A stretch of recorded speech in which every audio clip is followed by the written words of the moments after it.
son dos valores iguales, 30.000 y 30.000, pero por las unidades deben tener en cuenta de que aquí aparece los metros pasados a centímetros para que se eliminen con el centímetro que está abajo. Entonces, mucho cuidado ahí, porque algunos asumen que la raíz cuadrada es 1, 30.000 entre 30.000, 1, raíz cuadrada de 1 y 1. No, no ven, está saliendo 10. Y ahora entonces ese 10 hay que multiplicarlo al 0.509 y al 2.5. Mucho cuidado ahí. ¿Ya?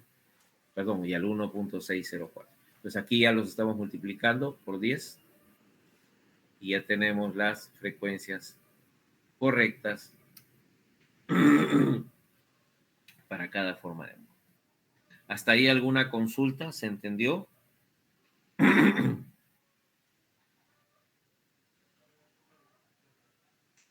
Bien, vámonos a la segunda parte. ¿Qué nos piden ahora? Hallar las formas de modo.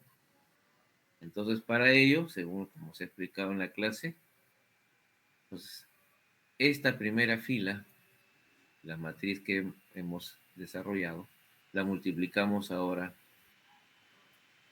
a la columna de la forma de modo. Entonces, al multiplicarlo, aquí estoy haciendo la multiplicación, esto tiene que ser igual a 0.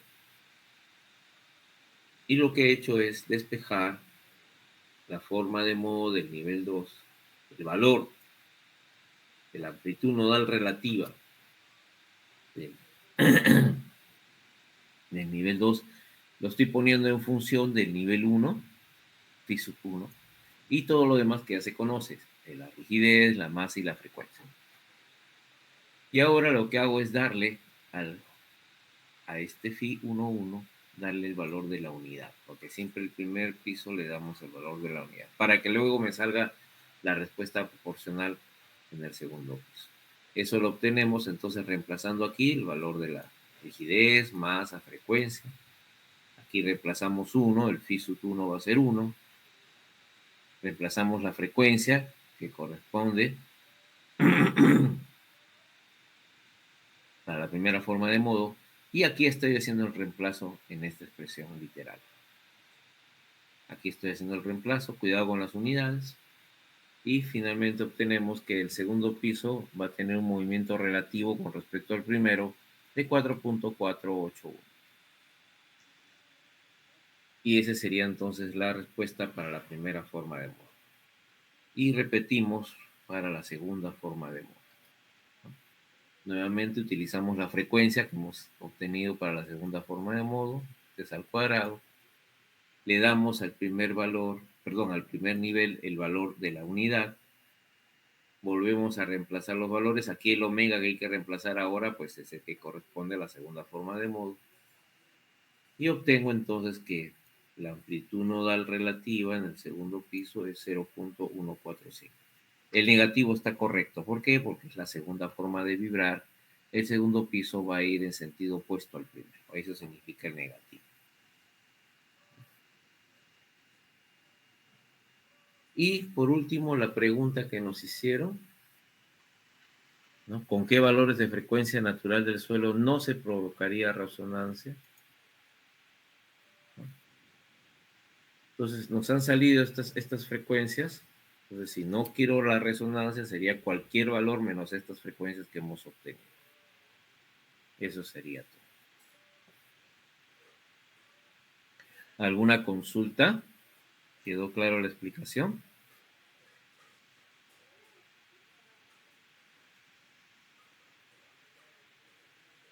¿No hay consultas?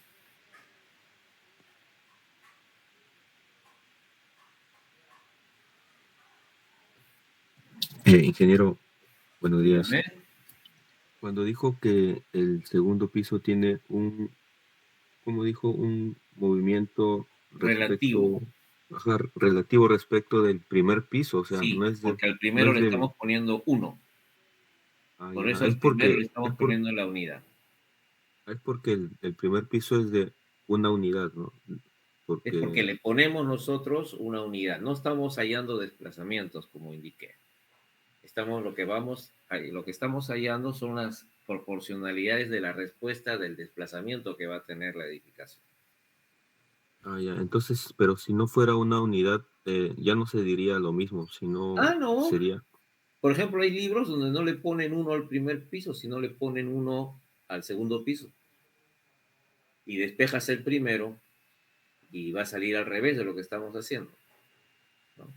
Y está bien, ¿por qué? Porque lo que te están representando los números son las proporcionalidades de la respuesta, no los desplazamientos reales. Los desplazamientos reales, como les enseñé en la clase, se obtienen cuando ya tenemos fuerza, y la fuerza se obtiene ingresando el acelerograma, ¿no?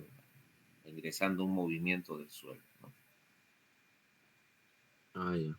Gracias, ingeniero. Aquí simplemente una curiosidad. Si el primer piso se mueve como uno, ¿cuánto se va a mover el segundo?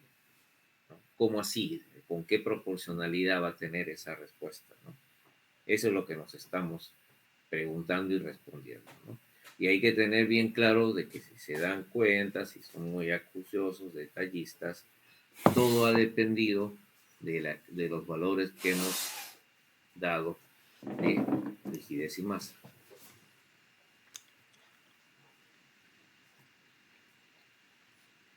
Si se dan cuenta, los valores de rigidez y masa terminaron de dar el valor para la frecuencia. Entonces, ahí viene el mensaje. Pues, ustedes van a ser algunos de ustedes diseñadores de estructuras. Entonces, de acuerdo a la sapiencia que usted tenga, la habilidad, porque el diseño es eso, es un arte, no es algo mecánico, ¿no? Al estilo de diseño que usted tenga, va a ser una repartición de las rigideces y las masas con la altura de su edificación. Como ustedes ven, esa repartición al final es la que está incidiendo para encontrar el valor de la frecuencia. Y esa frecuencia después la estás utilizando para hallar las formas de modo, junto por supuesto con la masa y la rigidez. O sea, aquí ingresas el valor de la frecuencia. Muy bien, acá está. Pero también está el valor de la rigidez y la masa. Entonces, como ves, sea a través del valor de la frecuencia, que es en función de la rigidez y la masa, y también aquí en los valores que nosotros tenemos, acá está, tienes que reemplazar la rigidez, tienes que reemplazar la masa, la frecuencia que también está en función de la rigidez y la masa. Entonces, estos valores que estamos obteniendo de las amplitudes nodales relativas dependen de tu repartición en tu diseño con la altura de la rigidez y la masa. La manera como usted como diseñador va a conceptuar el diseño de su edificación, directamente va a tener un valor de frecuencia o periodo y las amplitudes nodales relativas. Por eso es este tipo de problema, de ponerlo primero en función de manera literal de la rigidez y la masa, para que como concepto usted asimile de que depende entonces de esos valores, y cómo yo distribuya esos valores de rigidez y masa. Como ustedes ven, por ejemplo, ahí en teoría yo he puesto el primer piso más rígido que el segundo. El primer piso tiene 4K y el segundo tiene solamente K. Y el primer nivel de la losa, junto con la viga, todo su masa, ¿cuánto ha sumado? 2M. Y el tercer nivel le he puesto más masa, 3M. Entonces, esa distribución de valores, que va a ser su diseño, está incidiendo directamente para encontrar el valor del periodo de tu edificación o la frecuencia. Y luego de las amplitudes nodales relativas, de esa proporcionalidad en la respuesta que va a haber. Esta información, por supuesto, que hemos obtenido de las amplitudes nodales relativas, ambas se usan ya para hallar en sí los desplazamientos. Eso está en el ejemplo que les he dejado, ¿no? Pero eso pues es ya para más adelante, ¿no? No sé si con eso, colega, ya he podido satisfacer su consulta. Sí, ingeniero, gracias. Que con gusto. ¿Alguna otra consulta?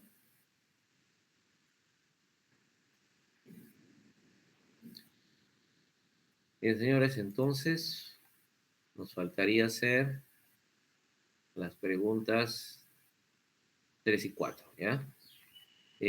Hagamos un break. Tómame un cafecito que está haciendo frío aquí por San Miguel.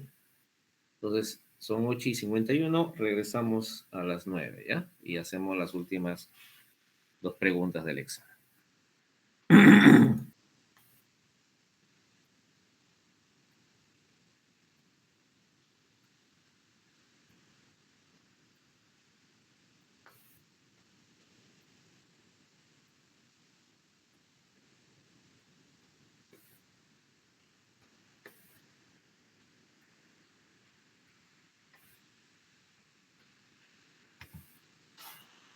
Bien, señores, por favor me confirman que están visualizando ahí la pregunta 3. Dice, la estructura de concreto reforzado tiene columnas de 30 por 30. ¿Me confirman, por favor? Sí se ve, ingeniero. Gracias. A ver. Entonces tiene columnas de dimensiones 30 por 30, 40 por 30 y una sección circular de 15 centímetros. ¿Sí? Con altura de 5.053 metros y una viga de sección rectangular de dimensiones 0.3 por 1 metro y una longitud de 7 metros. Con la orientación de las secciones de las columnas en las direcciones X y Y que se indican en la figura. Estando en reposo total, se le aplica en la dirección X una fuerza estática lateral, F, sobre la viga, que le provoca un desplazamiento lateral de 20 centímetros. Después de un tiempo, esta fuerza desaparece súbitamente y provoca un desplazamiento a la estructura partiendo del reposo, que se muestra en la gráfica adjunta, donde se observan valores máximos de 10.669 y 3.036 centímetros. Cuando la estructura se encuentra nuevamente en reposo, se le aplica en la dirección Y una fuerza estática lateral P a la viga, que le produce un desplazamiento lateral de 15 centímetros, la cual después de un tiempo desaparece súbitamente y le provoca un movimiento partiendo del reposo. Despreciando la masa de las columnas y considerando que el factor de amortiguamiento en la dirección Y es del 10%, determinar para la estructura durante su desplazamiento en ambas direcciones. Y ahí viene toda la gama de preguntas.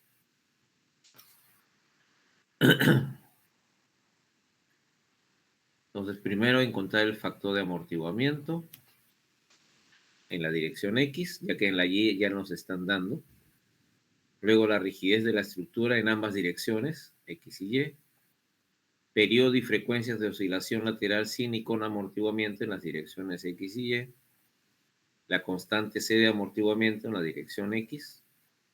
La ecuación de movimiento, expresión literal en la dirección X. Y la expresión de su desplazamiento de manera cuantitativa en la dirección Y. Esa es la primera parte.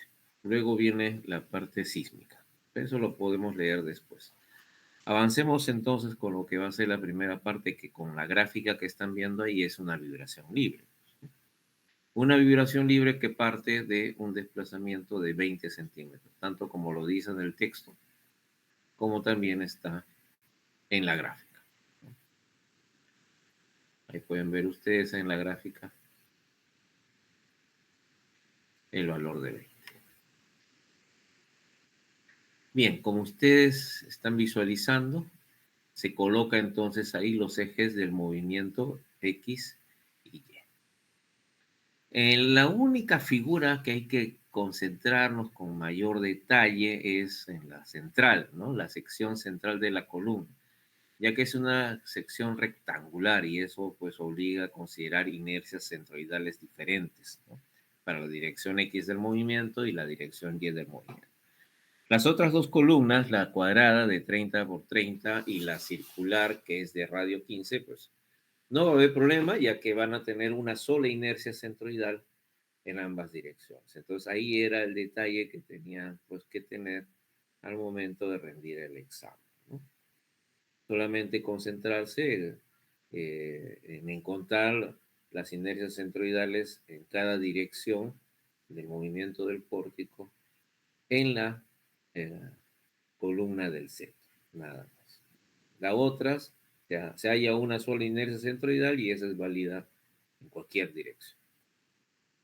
Empezamos, pues, como siempre, determinando el factor de amortiguamiento. Y para eso, pues, aquí nos han dado esta gráfica. Entonces, nosotros hacemos que el decremento logarítmico es igual, si tenemos dos amplitudes consecutivas, al logaritmo de x1 entre x2.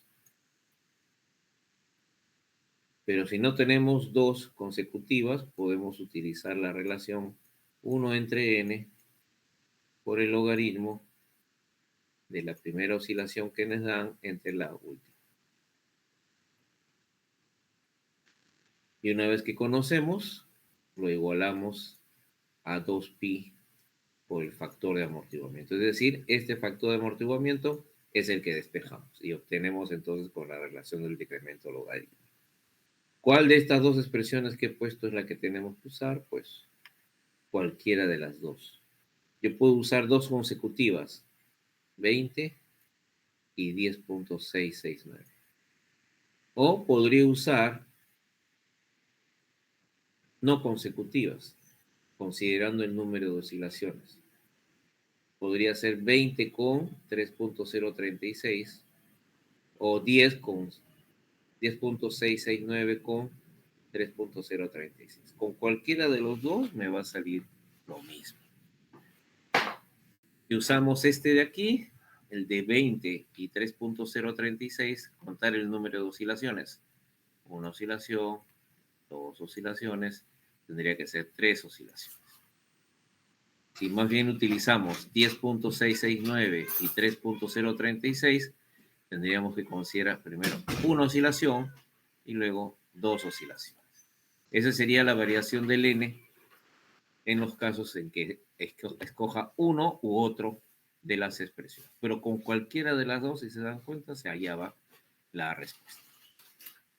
¿Quedó claro? ¿Alguna consulta con respecto a ese concepto?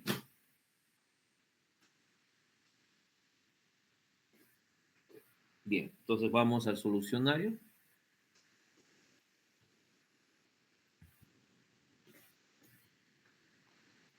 Y ahí tenemos que nos sale al aplicar 10%, es decir, 0.10. Bien, ahora entonces vámonos a la parte de las rigideces. Entonces, se da, por supuesto, las relaciones para ya las rigideces. Aquí está, ¿no? La rigidez de una columna, 12 veces módulo de elasticidad por la inercia centroidal entre H al cubo.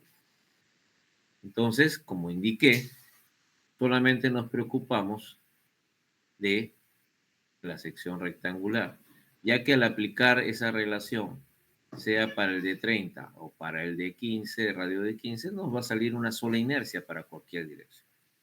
En cambio, sí tenemos que tener cuidado para la inercia en la sección central, es decir, la columna del medio.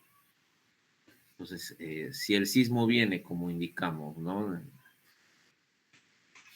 En clase, si el sismo viene en la dirección X, entonces quien recibe para la inercia centroidal,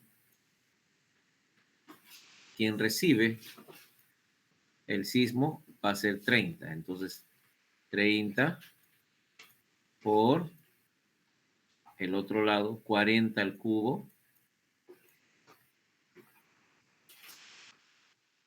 30 por 40 al cubo entre 12. Esa sería entonces la manera como estaría hallando la inercia centroidal. Aquí casualmente se da también, ¿no? La inercia, acá está, ¿no? BH cubo entre 12, para una sección rectangular.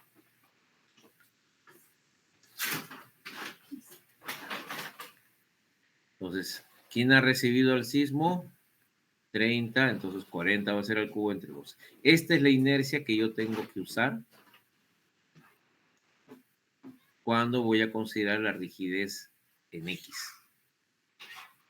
Y cuando voy a considerar la rigidez en la dirección Y, entonces ahora, ¿quién recibe el sismo? El que está recibiendo el sismo ahora es 40. Entonces va a ser 40 por 30 al cubo entre 12.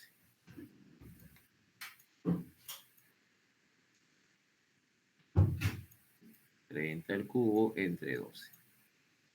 Ese sería entonces ahora la inercia que tendría que utilizar cuando haya la rigidez en la dirección Y. Entonces, eso es lo único, señores. Se suman luego las inercias, ¿no? Solamente va a variar aquí cuando use la dirección Y. Voy a usar esta inercia para hallar la rigidez de esta columna y le sumo las rigideces, perdón, de la sección cuadrada y la sección circular.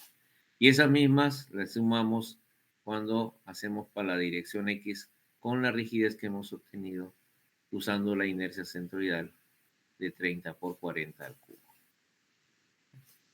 ¿Quedó claro eso? ¿Alguna consulta? Eso es importante, señores, porque como ya les he dicho en la clase, si nosotros no tomamos adecuadamente no obtenemos adecuadamente los valores iniciales del factor de amortiguamiento o la frecuencia, ¿no? Y para la frecuencia necesito masa y rigidez, y ahorita estamos usando la rigidez. Si yo no tengo las respuestas correctas, ese error que he obtenido lo voy a arrastrar a todas las otras preguntas. Entonces tienen que tener bien claro todos estos conceptos. ¿Alguna consulta? Bien, entonces la masa simplemente es el volumen, ¿no? Me dan la sección rectangular de la viga, 1 metro por 0.3 metros, ese sería el área de la sección de la viga, y lo multiplicamos por la longitud y ya tenemos el volumen. Y ese volumen lo usamos para multiplicar, seguro acá se está dando la densidad del concreto armado. ¿Dónde estás?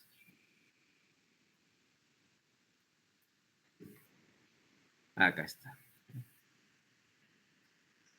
2.400 kilogramos por metro. Entonces multiplicamos y obtenemos con eso la masa. Entonces vámonos al solucionario. Entonces estos son los valores. Acá están ya los valores de rigidez para que lo chequeen en su casa. Los de la masa, una simple multiplicación. Y estos son los valores que estarían obteniéndose en cada dirección. Para la dirección X y para la dirección Y. Aquí tienes de la Y con amortiguamiento y en X con amortiguamiento. Y por supuesto ya con esos valores obtenemos los respectivos periodos y las frecuencias también naturales. Entonces hacer bien esta parte, señores, si no, pues el error lo van a llevar a todos los demás preguntas. ¿Alguna consulta? Bien, entonces este valor de la rigidez de mi estructura en la dirección X, entonces sería 2 veces la masa por la frecuencia en la dirección X que han obtenido y por el factor de amortiguamiento, ¿no? Que se ha obtenido también en la dirección X. Y aquí ya tenemos la ecuación de movimiento de manera literal, sencilla, vibración libre. Y luego la expresión de su desplazamiento, que como ven yo ya he reemplazado, ¿no? Por eso acá ya hay un número, todo tiene número. Eso es valor cuantitativo. Hasta ahí alguna consulta, señores, que ya es la parte de la vibración libre. Vamos a entrar ya a la vibración forzada, que es el sismo. ¿Alguna consulta?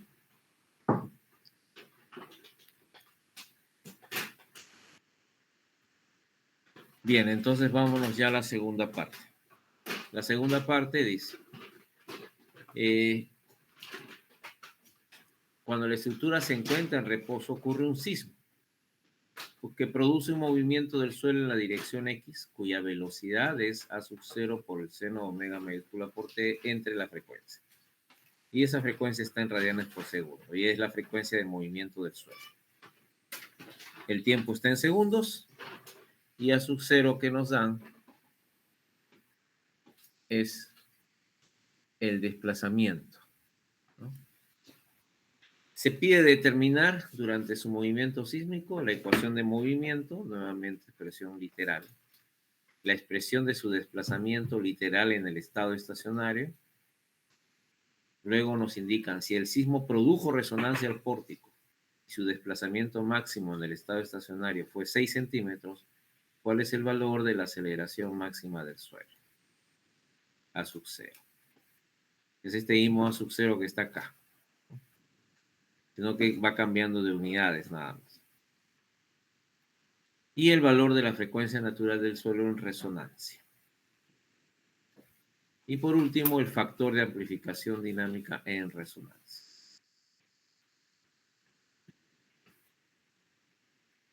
Entonces, la primera parte, bueno, nada que discutir.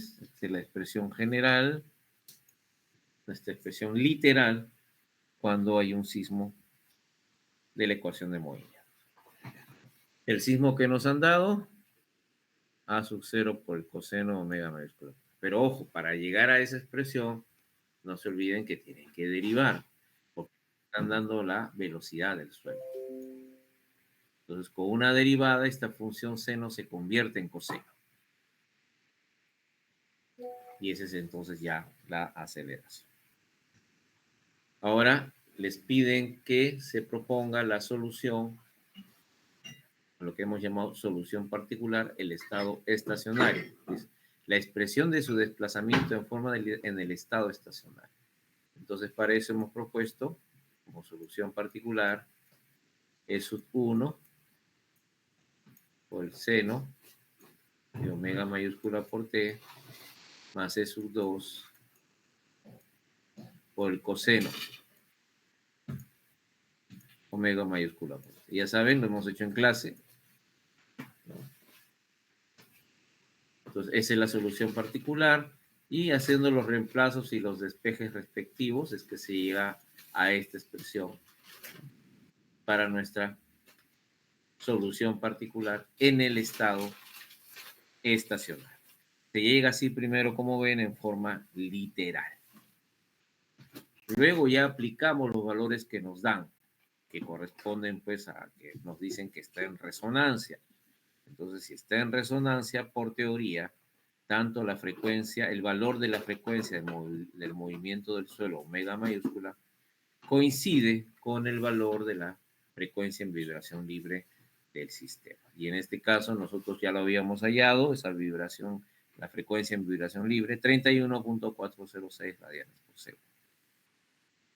Entonces, si estamos en resonancia, en nuestra expresión de la solución particular, estos dos términos son iguales, ¿no? La omega, la frecuencia circular al cuadrado, menos la otra frecuencia, la del suelo, si son iguales, esto se hace cero. Y hace entonces que toda esta expresión sea cero. Entonces solamente nos va a quedar esta expresión que multiplica la función cero. La función coseno desaparece. Y aquí, como dice que estamos en resonancia, entonces, como ven aquí, esta expresión, 2 veces el factor de amortiguamiento, frecuencia circular, aquí me falta un paréntesis. Esto se va a simplificar con esto. El término de la izquierda también desaparece. ¿Por qué? Porque ambas frecuencias son iguales. Entonces, simplificando, nos queda esta expresión.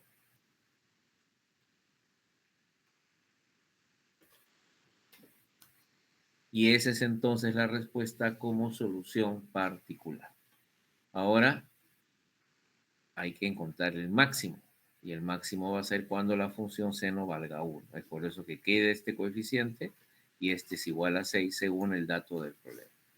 Todo lo demás lo tiene. Factor de amortiguamiento, frecuencia de aplicación de la carga, la frecuencia de vibración libre del sistema. Entonces, reemplaza usted, ahí estoy reemplazando, y obtengo cuánto es el valor de A sub 0. La aceleración que afectó al sismo. La aceleración máxima viene a ser. No hay un solo valor que represente al sismo. Es un acelerograma, entonces ese es el máximo valor que ocurrió. Y la frecuencia donde ha ocurrido es 5 Hz. Esta frecuencia, recuerden, es diferente a esta frecuencia, la que estamos hallando aquí. Ya, es diferente.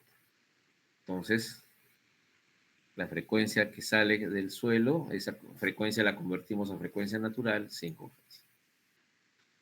Y luego aplicamos la relación del factor de amplificación dinámica con amortiguamiento y este nos va a dar 5. Eso es, señores, la manera que hay que hacer la solución en el examen de la otra semana. Ah, no, de la siguiente, todavía les toca a ustedes, ¿no? ¿Alguna consulta sobre esta pregunta para ya pasar a la última?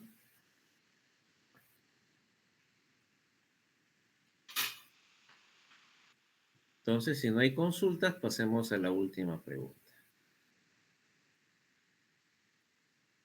que es cortísima. Parece complicada, pero es sencillísima.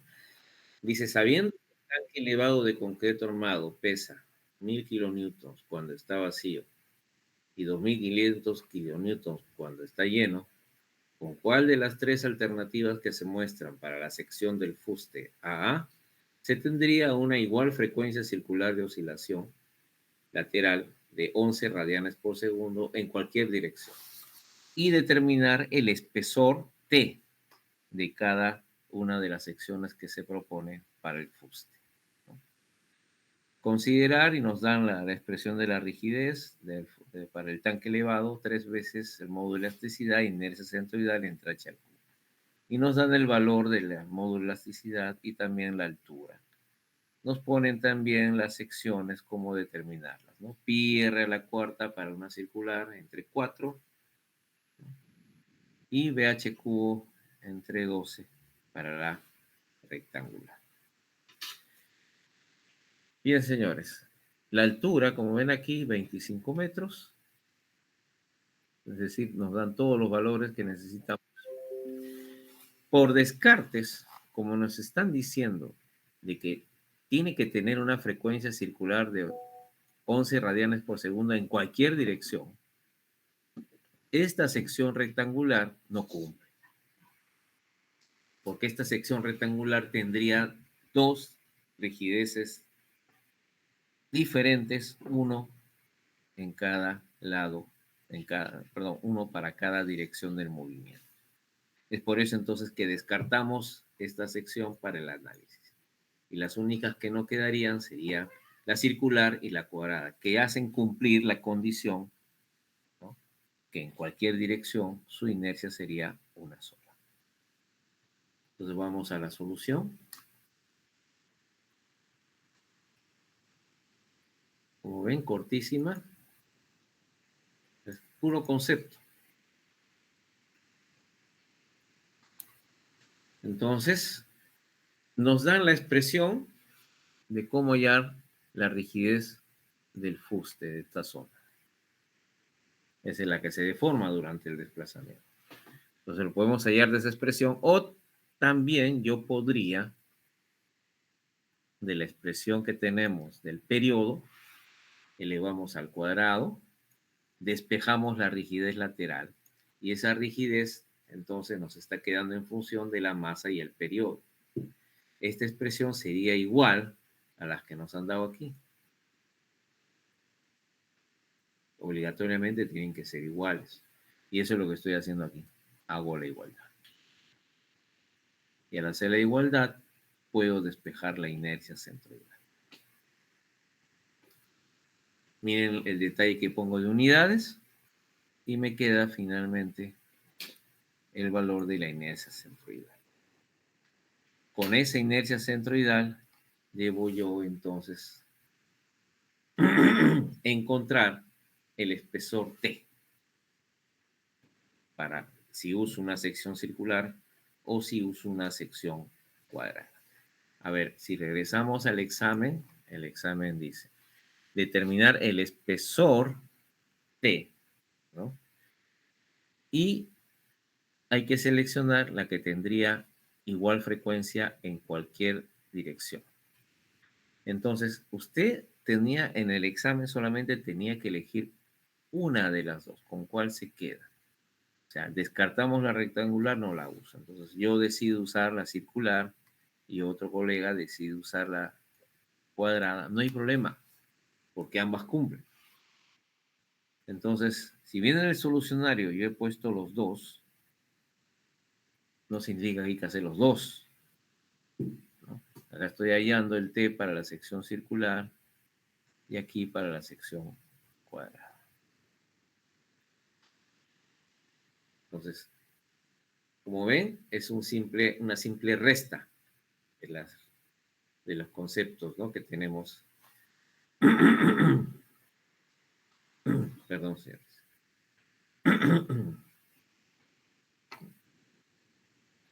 Bien, entonces como ven es una simple restas de inercias. La inercia de toda la sección menos la inercia de la sección hueca. Y para eso es que se han dado las dimensiones tanto para la parte circular como la parte del cuadrado, ¿no? La rectangular, como dije, ya lo superamos. No cumple con la condición. Y eso es todo, ya que acá hacemos sección llena y le restamos cuando ya tenemos la sección hueca. Igual si elijo un cuadrado, sección llena y le resto luego la hueca. Y lo igualamos a la que ha salido expresión de la inercia en centímetros a la cuarta. Entonces, resolviendo, ambos eran respuestas, porque se pedía que elija una de las tres. Entonces, si usted eligió el circular, le salió 20, y si eligió la cuadrada le salía 21. Cualquiera de las dos era la respuesta. No se pedía en el examen que hagan las dos, sino elijan una de ellas, nada más. No iban a elegir la rectangular, pues, ¿no? Esa no cumple. O era la circular o era la cuadrada. No se pedía que haga alguna diferencia, un análisis cuál es mejor. No, simplemente se pedía determine una de ellas. ¿Con cuál lograría usted que ambas frecuencias, que las diferentes, perdón, que las frecuencias en ambas direcciones de la oscilación sean iguales? Como ven, problema sencillo, más que nada conceptual. ¿Alguna consulta?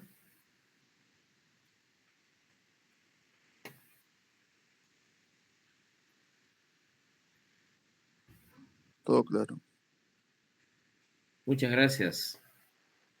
Bien, señores, entonces con esto finalizamos. No sé si tienen alguna otra inquietud. Ya he puesto en el ratito.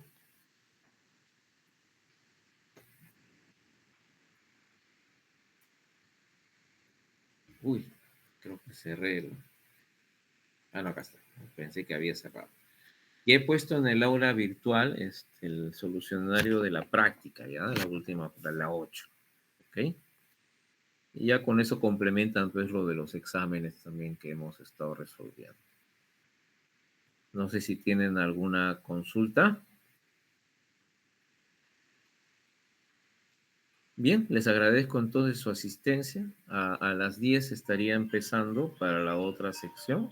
Si gustan, ingresan porque el enlace va a ser el mismo. Me imagino que aquí algunos que han ingresado son casualmente de la J, entonces no hay problema. Bien, señores, muchas gracias. Si ya no nos vemos, les deseo suerte en sus exámenes finales. Por favor, no se descuiden, estudien, ahí está todo lo. Ya más no puedo